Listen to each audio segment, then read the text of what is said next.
काकांच्या सल्ल्याने मराठा बंजारा आरक्षणाचा मुद्दा सुटणार की पेटणार? मराठा आरक्षणाचा मुद्दा पेटलेला असताना शरद पवार साहेबांनी घटना दुरुस्ती करण्याचा सल्ला शासनास दिलेला होता, परंतु शासनाने मराठा समाजास आरक्षणाबाबत हैदराबाद गॅजेटचा स्वीकार केल्याचा GR काढला आणि हे आंदोलन स्थगित झाले आणि लगोलग हे GR फसवे असल्याच्या वार्ताही सुरू झाल्या. अनेक बुद्धिजीवी यावर आपले मत मांडताना दिसले, परंतु घटना दुरुस्ती न करता देण्यात आलेल्या या आरक्षणाबाबत आपले स्पष्ट मत शरद पवार साहेबांनी मांडलेले दिसले नाही. कारण याबाबत शरद पवार साहेबांचे मत येण्याची अपेक्षा अनेक जणांना आहे.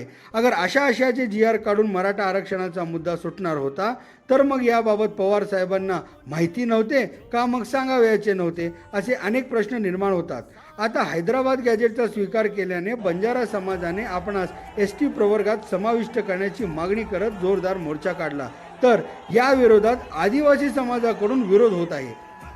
तसेच यावेळी बोलताना पवार साहेबांनी सांगितले की दोन समाजात कारण नसताना वातावरण ढवळून निघत आहे. आता 2 कमिट्या नेमल्या, 2 समित्या केल्या. या समित्या कराव्याची आवश्यकता होती का? एक एका जातीची आणि दुसरी दुसऱ्या जातीची. त्यामुळे दुसऱ्या घटकात मत विचारातच घेतलं जाणार नाही. इथे सामंजस्य आणि एकता निर्माण झाली पाहिजे. त्यासाठी सर्वांनी एकत्र बसावं लागेल. रास्त मागण्यांची पूर्तता कशी करता येईल हे पाहिलं पाहिजे. मुख्यमंत्र्यांनी या सर्वांमध्ये एक वाक्यता कशी येईल हे पाहिलं पाहिजे, असेही पवार साहेबांनी पुण्यात बोलताना सांगितलं. पवार साहेबांचे प्रत्येक वक्तव्य पूर्णपणे उलट्या दिशेने पाहणे आवश्यक असल्याचे राजकीय तज्ज्ञांचे मत असते. त्यामुळे नेमके शरद पवार साहेबांच्या वक्तव्याने आरक्षणाचा हा प्रश्न सुटणार का अधिक पेटणार हेच समजेनासे झालेले आहे.